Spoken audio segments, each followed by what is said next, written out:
Bonjour et bienvenue sur Chronique du Yoga Doux. Je suis Yvonne, professeure et ingénieure de yoga spécialisée dans le stress et la sédentarité. 2 fois par mois, je te partage des enseignements de physiologie du stress et du yoga et des outils d'anatomie pour développer ta résilience au stress, retrouver de la mobilité en toute sérénité et sécurité grâce à une pratique de yoga personnalisée sur et hors du tapis.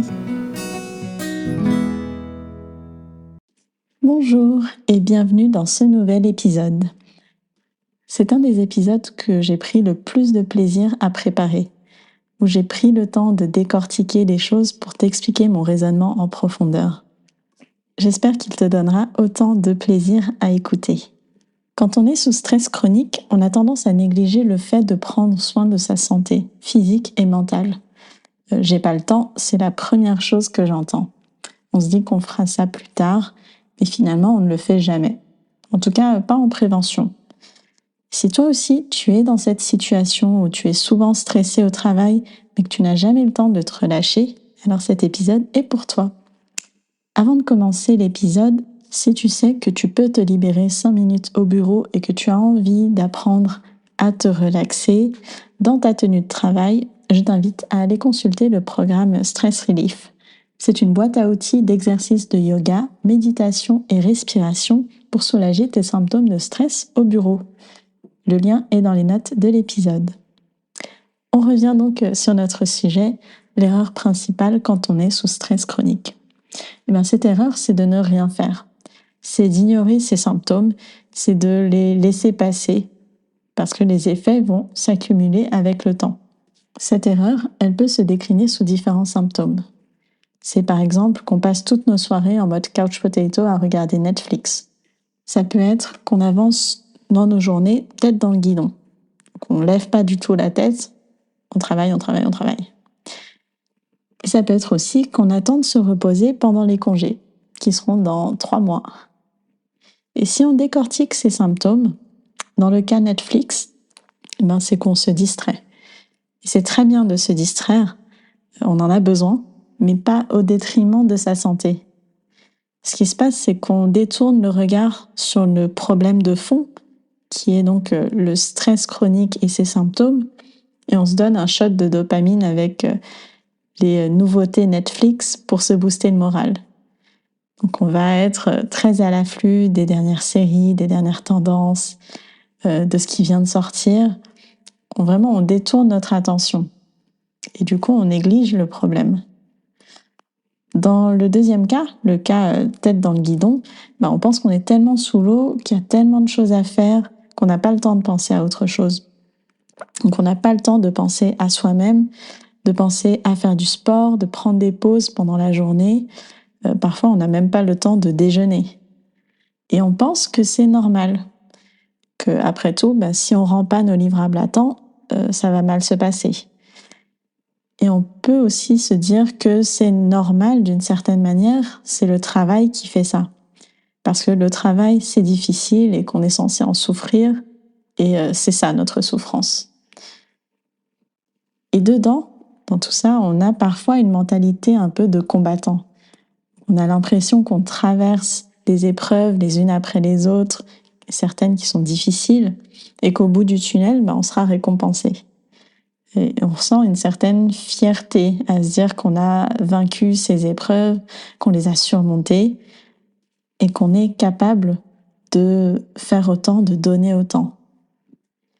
Ce qui nous amène ensuite au troisième cas, qui est qu'on attend les vacances pour se reposer. Donc on se concentre sur l'essentiel, ou en tout cas l'essentiel à nos yeux, qui sont le travail, la famille, et on met le reste de côté. Et ça existe aussi en version week-end. Ça veut dire que d'une certaine manière, on ne vit pas en semaine, donc on met sa vie en pause et on attend le week-end pour sortir, pour se faire plaisir, pour voir des amis, pour juste vivre. Dans les 3 cas, on voit que la santé n'est pas prioritaire. Et elle n'est pas prioritaire jusqu'à ce que ça devienne un cas médical. Donc ça veut dire un cas qui mérite des soins, donc vraiment du curatif. Pourquoi est-ce que c'est une erreur d'ignorer ces signes précurseurs de stress, ces symptômes de stress? Il y a une raison principale, c'est que ces symptômes-là, ils sont là pour annoncer autre chose, et quelque chose de beaucoup plus grave. En fait, le stress chronique engendre des conditions et des pathologies sur le long terme, et certaines d'entre elles sont irréversibles. Par exemple, on peut citer l'hypertension artérielle.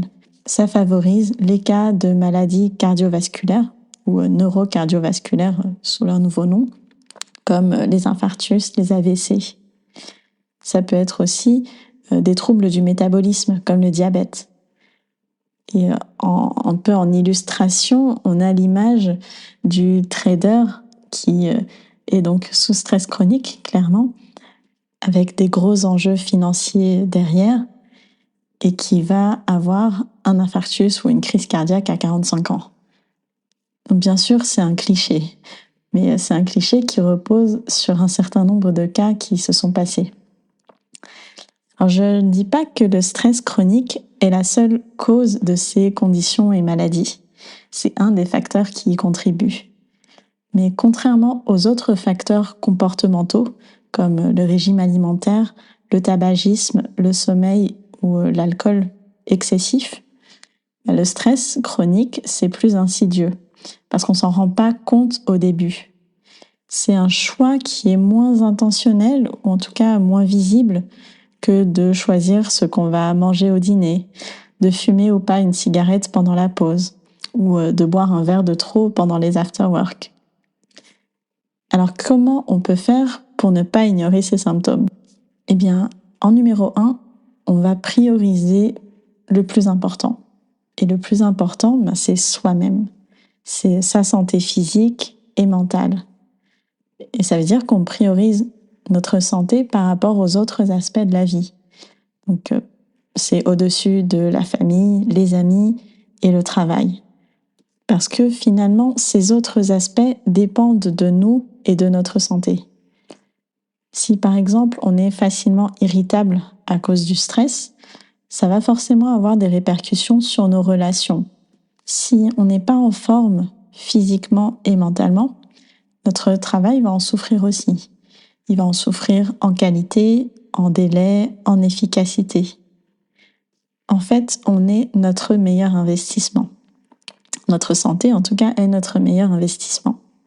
Si on se porte bien, tout ce qu'on va faire va donner de meilleurs résultats. Tout ce qu'on entreprend, notre rapport aux autres, va mieux s'emporter. Donc on est plus à l'écoute, on va être plus patient, plus empathique, on aura plus de vitalité. Donc vraiment, il n'y a pas d'aspect négatif à prioriser sa santé, si ce n'est que de faire ce choix vraiment très intentionnel de mettre notre santé au premier plan. Alors, je ne propose pas d'accompagnement pour t'aider à mettre au clair tes priorités. Je ne suis pas ce genre de coach.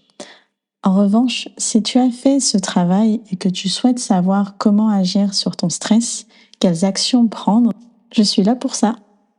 Tu peux d'ores et déjà télécharger la roadmap Stress Résilience qui te donne les principales étapes à suivre pour rebondir face au stress chronique. Le lien est dans les notes de l'épisode. Et si tu veux en discuter, tu peux bien sûr m'écrire sur Instagram. Voilà pour aujourd'hui.